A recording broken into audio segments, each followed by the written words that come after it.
noite. Eu sou William Galvão e começa agora o Jornal da Justiça desta terça-feira, 5 de setembro. O Supremo Tribunal Federal avaliza normas de Sergipe que autorizavam transformações de cargos e funções sem edição de lei. Esse é um dos destaques de hoje, que você acompanha também nesta edição. STF mantém decisão do Tribunal Superior do Trabalho sobre pagamento de adicionais a carteiros motociclistas. Ministro do Supremo suspende decisão que condenou o jornal a pagar mais de 3 milhões de reais de indenização a acusado de estelionato. E ainda, ministro Alexandre de Moraes é eleito presidente da primeira turma do Supremo Tribunal Federal.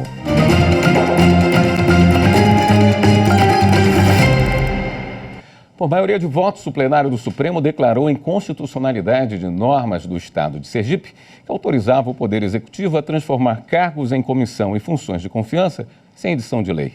A ação foi ajuizada pelo Conselho Federal da OAB.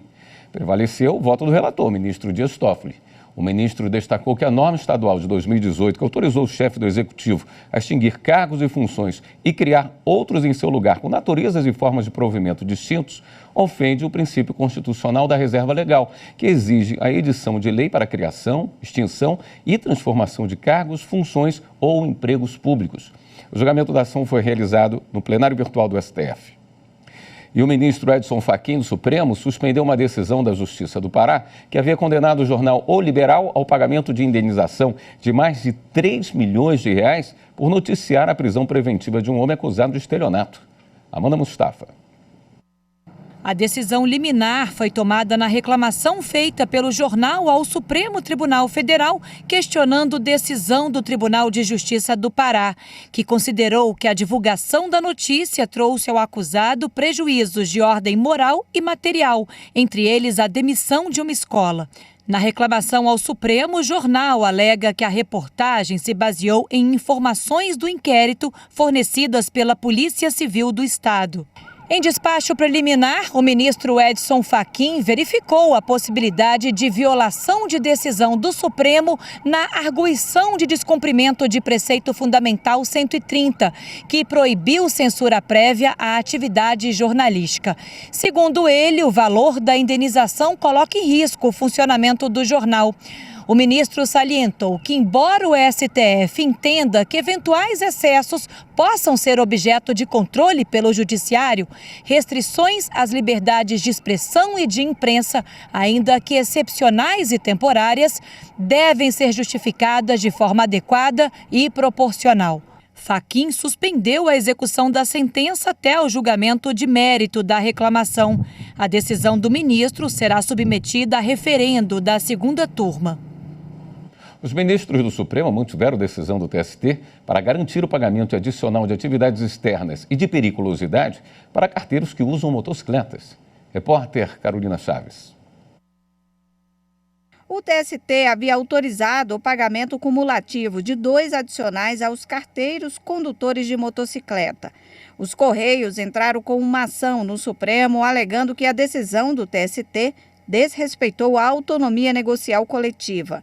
Isso porque, segundo a empresa, caberia apenas o pagamento do adicional de insalubridade para atividades exercidas em motocicletas e que o adicional para atividade externa foi suprimida por uma lei de 2014. Mas o TST entendeu que o pagamento do adicional de atividade externa é para minimizar a condição de trabalho exercida na rua, que envolve questões de desidratação, restrição de acesso a banheiro, locais de descansos e para alimentação dos carteiros. Já o adicional de periculosidade por uso de motocicleta é previsto na CLT pela integridade física do funcionário que corre risco no trânsito. No Supremo, a relatora ministra Rosa Weber negou o pedido dos Correios por entender que a lei que extinguiu o adicional para atividade externa ofendeu a Constituição Federal e, por isso, manteve a decisão do TST e, dessa forma, o pagamento dos 2 adicionais para os carteiros motorizados. A primeira turma do Supremo, por maioria, cassou decisão da Justiça do Trabalho do Pará, que vinculou a atualização do piso salarial dos engenheiros ao salário mínimo. Repórter Marta Ferreira tem as informações. O caso diz respeito a uma ação em que o Sindicato dos Engenheiros do Pará pedia indenização para corrigir retroativamente o piso salarial dos engenheiros que trabalhavam para o Banco da Amazônia. O sindicato entrou na Justiça do Trabalho do Pará e conseguiu decisão favorável em que foi determinada a execução da sentença utilizando o salário mínimo como indexador. O Banco da Amazônia recorreu ao Supremo, questionando a decisão com o argumento de que o uso do salário mínimo como indexador afrontaria artigo 7º da Constituição e também violaria a súmula vinculante 4 do Supremo de 2008. Em decisão monocrática, o banco conseguiu no STF uma decisão favorável. O sindicato então recorreu. O julgamento desse recurso começou em sessão virtual da primeira turma, mas um pedido de destaque do ministro Dias Toffoli levou a discussão para a sessão presencial. Toffoli votou no mesmo sentido da Justiça Trabalhista do Pará. Voto no sentido de dar provimento ao agravo regimental do Sindicato dos Engenheiros do Estado do Pará, reformando a decisão agravada, para determinar que seja considerado como referência paradigmática para cálculo do piso salarial da categoria profissional o valor vigente na data do trânsito em julgado da ACP número X, devendo, na execução das parcelas vencidas, incidir redução correspondente aos índices fixados em acordos coletivos dos respectivos anos, não havendo que se falar dessa perspectiva em uso do salário mínimo como indexador. Já o ministro Luiz Roberto Barroso, relator do processo, aceitou o pedido feito pelo Banco da Amazônia e, assim, cassou a decisão da Justiça do Trabalho paraense. Não se trata, assim, de um novo entendimento dessa Corte, pois a própria DPF 53 ampara-se na referida súmula para afirmar a impossibilidade de reajustamento automático. A inexigibilidade do título judicial decorre diretamente do reconhecimento de afronta à súmula vinculante 4, o que foi alegado na inicial e suscitado anteriormente nos autos do processo de origem e na reclamação 25784. Desse modo, não tendo sido suficiente a cassação do ato reclamado, determinou-se na decisão agravada medida adequada à solução da controvérsia nos termos do que autoriza o CPC, de modo que, com todas as vênias, não procede a nulidade alegada pelo agravante e, por essas razões, eu estou negando provimento ao agravo interno. A primeira turma, por maioria, seguiu o voto do relator. E o ministro Alexandre de Moraes foi eleito presidente da primeira turma do Supremo Tribunal Federal. Ele vai assumir o lugar do ministro Luiz Roberto Barroso, que assume a presidência da Corte no próximo dia 28, com a aposentadoria da ministra Rosa Weber. Pelo regimento do STF, o presidente da turma será sempre o integrante mais antigo que nunca tenha exercido o cargo. O ministro Alexandre de Moraes foi eleito por aclamação. Ele vai ficar no lugar do ministro Luiz Roberto Barroso, que aproveitou a sessão desta tarde para fazer um balanço. Eu, nessa minha curta passagem pela presidência da turma, foram 5 sessões ordinárias. Nós julgamos presencialmente 12 processos, mas virtualmente 2.925 processos, entre os quais 545 agravos em recursos extraordinários, 335 recursos extraordinários, 646 reclamações, 1.024 habeas corpus, recursos ordinários em habeas corpus 190 e 61 mandados de segurança. A ministra Carmen Lúcia, decana da turma, informou que o próximo a ocupar a presidência em 2024 será o ministro Cristiano Zanin, integrante mais novo do colegiado e único a não ocupar a presidência da primeira turma. Como vem de alçar uma cadeira no Supremo há apenas um mês e no período inicial de organização, preferiu que neste período fosse aquele que antecede nesta tramitação, nesta sucessão por tempo, que recai sobre o ministro Alexandre de Moraes, de tal maneira que, no próximo período anual, seja a presidência ocupada e desempenhada pelo ministro Cristiano Zanin e, desta vez, pelo ministro menos novo dentre os que já ocuparam e que voltam a ocupar a posição. Seria, portanto, senhor presidente, esta a sequência que se daria. A seguir, CNJ aprova a criação da política judiciária sobre pessoas idosas. Voltamos em instantes.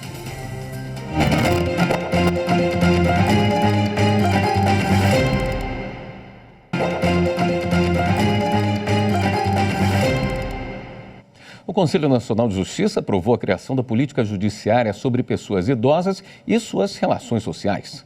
Carolina Chaves. A política aprovada por unanimidade prevê ações de enfrentamento à violência contra pessoas idosas. O objetivo é garantir a dignidade da pessoa humana, respeito à autonomia e acesso à justiça pela população idosa. O relator da proposta foi o conselheiro Mauro Goulart Maia. A proposta consiste, presidente, em conferir tratamento adequado às pessoas idosas no âmbito do poder judiciário. Temos, primeiramente, que ter empatia, paciência, dedicação, porque um dia precisaremos também da mesma paciência, da mesma dedicação. A proposta também cria o selo Tribunal Amigo da Pessoa Idosa para o tribunal que implementar da melhor forma as regras da política. A presidente do STF e do CNJ, ministra Rosa Weber, comemorou a ação do Conselho para proteger mais um grupo vulnerável. Toda a política que tem sido, ao longo das gestões, observada e estimulada aqui no Conselho Nacional de Justiça, visa justamente lançar o foco, em termos de políticas públicas no âmbito judiciário, nos grupos vulneráveis, né? E estamos sempre com a preocupação com as questões raciais, de orientação sexual, e agora chegamos aos idosos. O CNJ também analisou o caso do desembargador Antônio Montanagna, do TRT da 15ª Região. Segundo denúncia da ABRAT, Associação Brasileira de Advogados Trabalhistas, ele divulgou nas redes sociais, durante a campanha eleitoral, uma série de imagens e expressões discriminatórias contra um dos candidatos à presidência da República. O relator Corregedor Nacional de Justiça, Luiz Felipe Salomão, votou pela abertura do processo administrativo disciplinar e foi acompanhado por todos os conselheiros. Liberdade de expressão não constitui direito absoluto e, no caso dos magistrados, deve-se coadunar com o necessário a afirmação dos princípios da magistratura. Publicações feitas por magistrados em redes sociais, mesmo que privadas, devem observar o provimento 135 de 2022 e a resolução 305 de 2019, na medida em que seus deveres éticos não se esvaem com o fim do expediente forense. O Conselho também aprovou a abertura de processo contra a juíza do Amazonas, Rosália Guimarães Sarmento, que fez várias manifestações políticas nas redes sociais com pedido de votos a um candidato presidencial. E daqui a pouco, na sequência do Jornal da Justiça, tem a transmissão ao vivo da sessão plenária do Tribunal Superior Eleitoral. Quem tem os destaques da pauta é o repórter Fábio Ruas.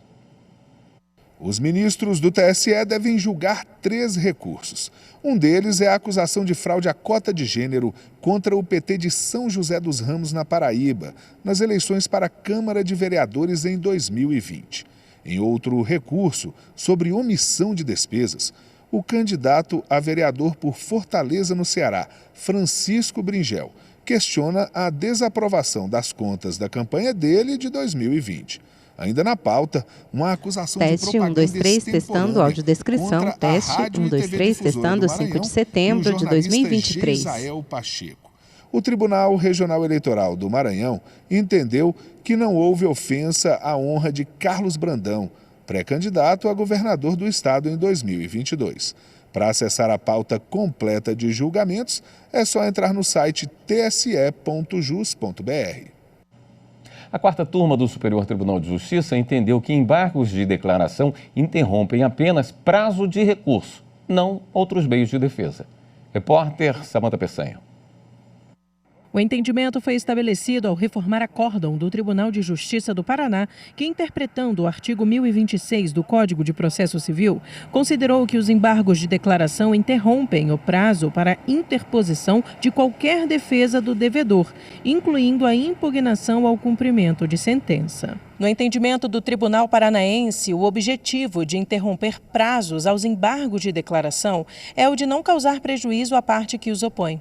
Assim, segundo o tribunal, a oposição dos embargos contra a decisão que intimou o devedor para pagar voluntariamente a dívida ou não impugnar a execução interrompeu o prazo para exercício dessas faculdades, mesmo porque, para a Corte Estadual, a depender do que fosse decidido sobre os embargos, o conteúdo da decisão anterior poderia ficar sem efeito. A parte autora da ação interpôs recurso especial ao STJ.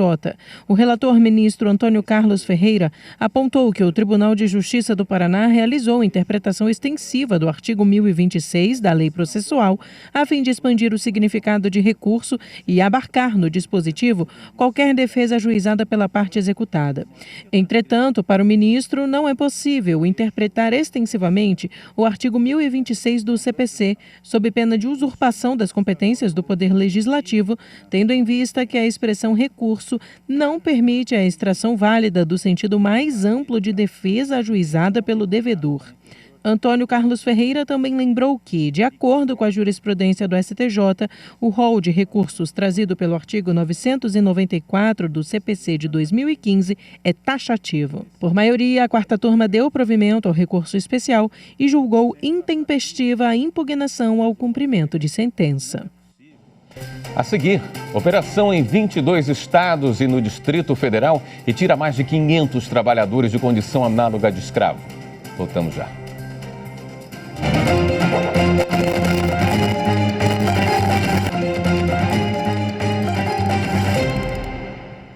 Mais de 500 pessoas foram resgatadas em agosto no Brasil.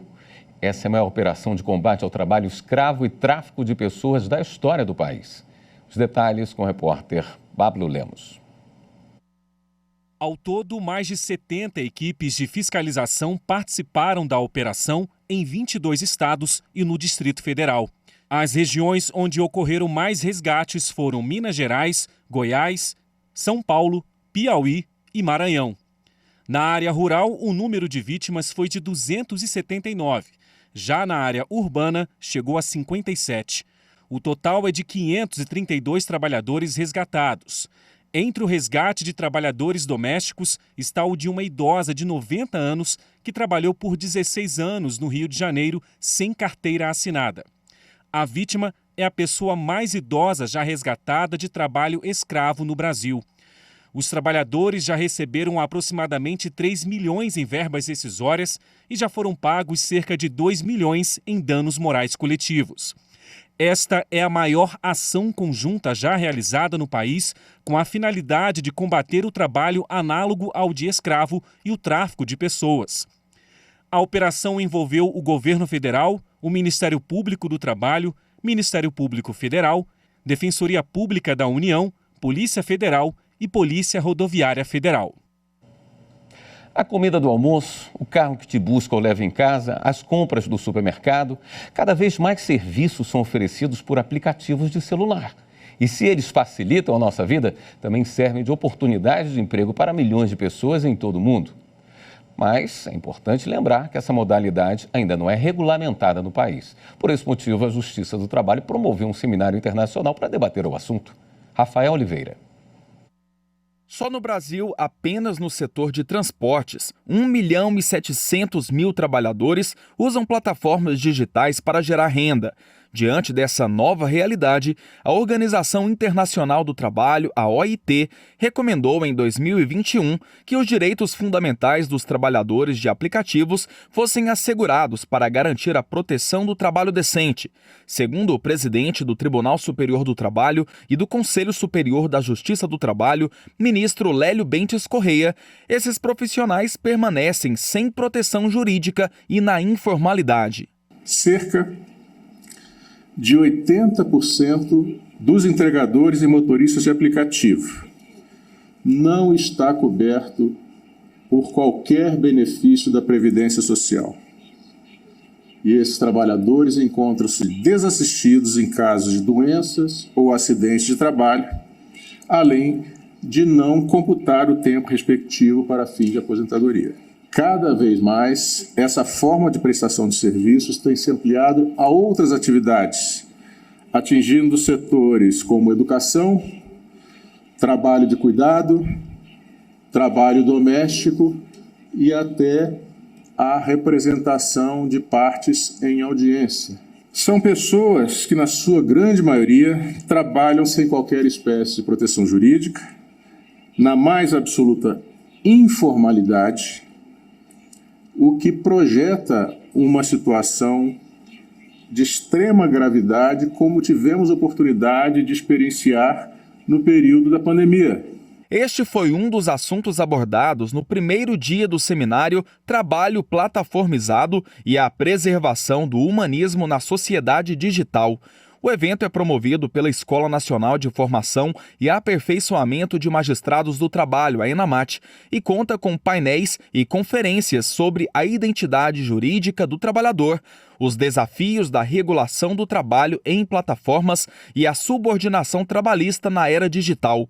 Para o diretor da ENAMAT, ministro Maurício Godinho Delgado, o tema precisa ser tratado com prioridade pelo poder público. Temos muita esperança de que o direito vai dar o tratamento pertinente a esse tema, de modo a fazer com que todas as modernidades, inovações e avanços não comprometam, evidentemente, a proteção do ser humano.